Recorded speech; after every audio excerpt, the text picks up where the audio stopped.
야고보서 13번째 시간입니다. 오늘 말씀은 야고보서 5장 1절부터 6절 말씀입니다. 1절부터 4절 말씀까지를 합독하고 야고보서 5장 1절부터 6절 말씀을 이렇게 보도록 하겠습니다. 그러면 야고보서 5장 1절부터 4절 말씀을 한 목소리로 합독하도록 하겠습니다. 들으라 부한자들아, 너희에게 이 말 고생으로 말미암아 울고 통곡하라. 너희 재물은 썩었고 너희 옷은 좀 먹었으며 너희 금과 은은 녹이 슬었으니 이 녹이 너희에게 증거가 되며 불같이 너희 살을 먹으리라. 너희가 말세의 재물을 쌓았도다.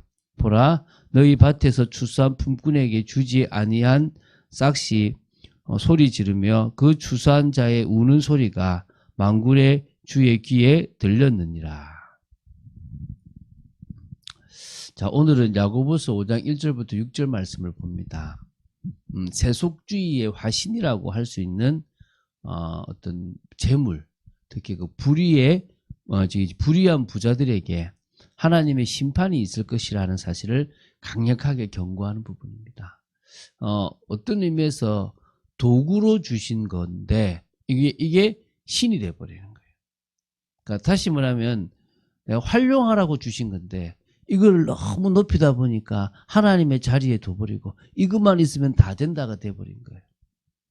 그러니까 우리는 어떤 의미에서 돈을 따라가는 인생, 돈의 메인 인생이 되면 안 됩니다. 참 어렵잖아요. 왜? 한 달 월급을 받지 못하면 우리는 살아갈 수가 없는 시대를 살아갑니다. 우리는 어떤 시대를 살아가느냐? 돈 없으면 차등을 받는 시대를 살아갑니다. 그러면 우리도 똑같이 돈을 벌고 해야 되느냐? 답은 아닙니다. 하나님이 안 계시면 그렇게 해야 됩니다. 하나님이 계시다면 누구한테 진짜 돈을 줄 것이며 누구의 인생을 책임지겠냐는 거예요. 오늘 여러분이 그 하나님을 온전히 믿고 나아가는 여러분 되시기 바랍니다. 그래서 마태복음 6장 24절에 보면 두 주인을 섬길 수 없다고 주님은 분명히 말씀하셨습니다. 하나님과 재물을 겸하여 섬기는 그런 일은 없다라고 얘기합니다. 마태복음 19장 23절 24절을 보면 예수님께서는 재물이 많아서 이렇게 정말 예수님과 대화하는 중에 재물을 쉽게 포기하지 못하는 그 청년과의 대화를 마치신 후에 제자들에게 부자는 천국에 들어가기가 어렵다라고 분명히 말씀하셨습니다. 낙타가 바늘기로 들어가는 것이 부자가 하나님 나라에 들어가는 것보다 쉽다고 말씀하셨습니다. 물론 사람으로는 못하지만 하나님으로는 할 수 있다고 하셨습니다. 자, 그래서 오늘 우리가 좀 생각할 게 뭐냐 그러면 물질이라는 것이 처음에는 내가 하나님을 잘 믿어서 물질의 복을 받았다 하더라도 나중에는 그 물질에 내가 매이든 내 후손이 매이든 매이게 돼 있다. 그래서 이것을 어떻게 내려놓고 정말 계속적으로 하나님을 바라보는 신앙을 가지는 그런 계속 가문을 만들 것인가에 대한 고민들이 필요한 줄로 생각됩니다. 그런 인생을 여러분이 살아가시기 바랍니다. 왜냐하면 부자가 무조건 나쁜 건 아니기 때문에 그래요.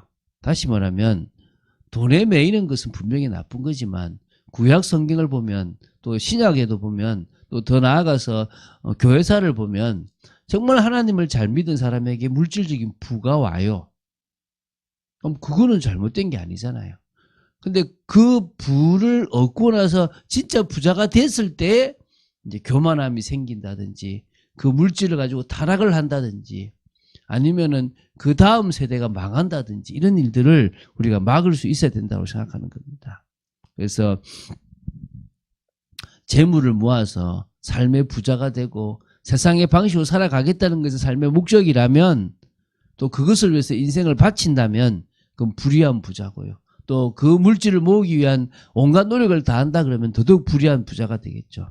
근데 하나님을 온전히 바라보는 중에 부자가 되었다면 그 물질을 주님을 위해서 하나님 나라를 위해서 사용하게 될 것이고 그 물질에 매이는 인생이 아니라 오히려 넘어서고 오히려 주님만을 더 바라보는 오히려 자신을 경계하는 인생을 살아간다면 그것은 오히려 더 귀한 것인 줄로 믿습니다. 진짜 넘어가기 쉽습니다. 나는 아닌다고 생각했는데 어느 날 잡혀 있을 때가 있어요. 그래서 정말 그 편함과 그 좋은 것이 결국 올무가 될 때가 많은 것을 꼭 기억하시기 바라고요. 오늘 말씀을 보게 되기 바랍니다. 먼저 1절부터 3절의 말씀을 보겠는데요. 부자들을 향하여 장차 임할 재난을 이제 경고하고 그것 때문에 통곡하고 또 그것도 뭡니까? 그래서 그것이 결국은 죄악이라는 사실을 지금 경고하고 있습니다. 자, 1절부터 3절 아까 읽었죠. 들어라 부한자들아. 그러니까 어찌 보면은요, 불의한 방법으로 뭐 부자가 되었든 아니면 정말 돈에 매여서 돈 하다가 부자가 되었던 그런 자들을 향해서 이야기합니다. 이 말 고생으로 말미암아 울고 통곡할 것이다. 그리고 뭡니까? 너희 재물은 썩었고 너희 옷은 좀 먹었으며 너희 금과 은은 녹이 슬었으니 이 녹이 너희에게 증거가 되며 불같이 너희 살을 먹으리라. 너희가 말세에 재물을 쌓았도다. 말세에 믿음을 쌓아야 되고 말세에 하나님이 원하시는 계획을 이뤄야 되는데 재물을 막 쌓아놨어요. 이것만 있으면 될 것 같은데 그게 오히려 지옥으로 보내는 가장 확실한 티켓이 되어져 버리는 겁니다. 여러분 불의한 자가요. 결국은요. 자신의 갈등이든 가족들과의 갈등이든 돈 때문에 싸우고 돈 때문에 갈등합니다. 내부적인 것도 많지만 외부적인 것도 많아요. 돈을 뺏으려고 하고 사기치려고 하고 결국은요. 고생이 임합니다. 결국은요. 그 돈 때문에 울고 통곡하게 되어 있다는 거예요. 근데 이 재물은 썩었고 옷은 좀 먹고 금, 은, 녹슬었다 그러잖아요. 그러니까 이게 지금 재물이라는 것에 이게 원어를 찾아가 보면 밀과 같은 곡식을 의미하는 게 있습니다. 그때만 해도 화폐에 대한 어떤 가치나 방법이 없기 때문에 밀이나 이렇게 곡식을 주고받는 것들이 있었잖아요. 그죠? 그래서 이게 곡식이 부의 척도가 되었던 때가 있었다는 겁니다. 또 곡식과 더불어 옷이나 또 금이나 은 같은 어떤 귀금속도 지금도 이렇게 금이나 은은 당연한 거고요.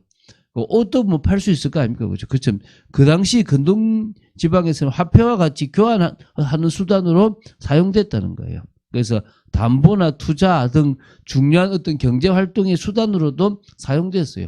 요셉의 형제들에게 옷과 금을 주었고요. 또 나만이 엘리사에게 금과 은과 의복을 가지고 왔고요. 사도 바울이 교회로부터 금과 은이나 의복을 취했다라는 부분이나 취하지 않았다라는 부분들을 이야기합니다. 그 정도로 이런 부분들이 그 오늘날 현금이나 수표나 유가증권이나 뭐 기타 기금속 같은 그런 역할들을 했다라고 보시면 되겠죠.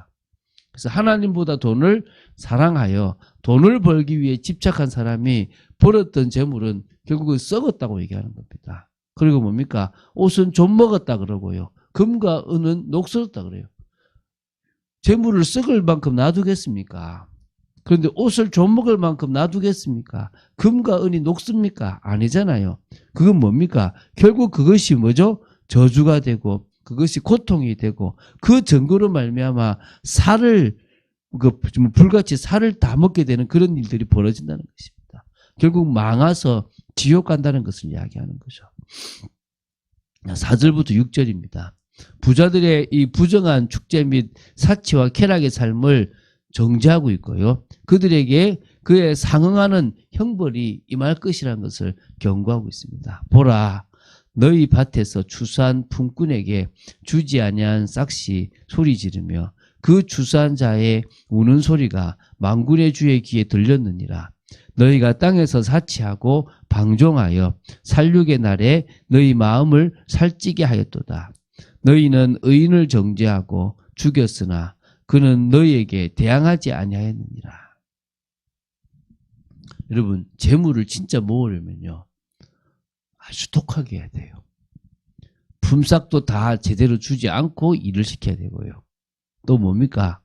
그러면 그 정도가 아니라 뭐 어떤 식이든지 간에 해하기도 하고 핍박도 하고 죽이기도 하는 일들을 해야만 진짜 부를 모아요. 특히 과거엔 더 그랬을 거 아니겠습니까? 그럼 그렇게 모아진 부에는 뭐가 따른 겁니까? 원통함이 따르고요. 또 뭡니까? 우는 소리가 따르고. 그걸 누가 듣는 거죠? 하나님이 듣는 거예요. 하나님이 그 피값을 들으시고 벌을 내리신다 그러잖아요. 그러니까 결국 사람들은요 돈을 좀 더 벌려고 악행도 서슴지 않게 되어지는 시대가 되어져 간다는 거예요. 우리는 뭐 해야 됩니까? 오히려요, 이 불이한 재물이잖아요. 사실 내가 악하게 번 게 아니라 재물 자체가 사실 불이하잖아요. 근데 그걸 가지고 어떻게 해요? 친구도 사고, 베풀기도 하고, 구제도 하고, 선교도 하고, 얼마나 도구로 쓸 게 많습니까? 여러분, 돈이 남아 돌아가십니까? 그러면요, 장학금으로 주세요. 그리고 돈이 남아 돌아가십니까? 그러면요, 진짜 선교사님들이나 할 일 많은 일들이 있어요. 쓰세요. 진짜 돈이 남아 들어가면요, 저 정말 고아처럼 어려운 그런 데도 도와주시면 돼요. 할 일들이 정말 많아요. 제가 이렇게 돌아다니는데요, 돈이 없어서 못하는 일이 너무 많아요. 그리고 이 돈에요, 매여 살아가면 안 되는 거예요. 근데 사람들은요, 그렇게 해요. 땅에서 사치하고 방종하는 중에 나중에는 뭡니까? 진짜 멸망의 그 날에 이 마음을 막 부유롭다 하면서요, 심령이 가난한 자의 삶이 아니라 나는 부유해 라고 하는 인생의 실패를 보게 된다는 거예요. 그래서 오히려 이제 의인을 정죄하고 막 하지만요, 근데 그 의인은 가만히 있는 거예요. 왜입니까? 대항할 필요도 없어요. 누구를 믿으니까요? 하나님을 믿으니까. 여러분, 하나님 믿습니까? 그럼 가만히 있으면 돼요. 그게요, 행함이 있는 믿음이에요. 못 믿으니까요, 막 불안한 거예요. 못 믿으니까요, 시험 드는 거예요. 못 믿으니까요, 힘든 거예요. 저도 알죠. 왜? 제가 믿음이 막 떨어질 때가 있었으니까.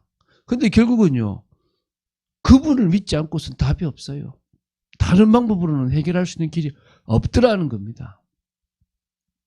오늘 여러분, 그 답을 내고요, 정말 저희들이 하늘을 한번 되돌아보는 중에 물질에 매이지 않고 넘어가고, 환경에 매이지 않고 넘어가고, 내 개인적인 일이나 자식을 위한 일에 매이지 않고 주를 위해서 살아갔다.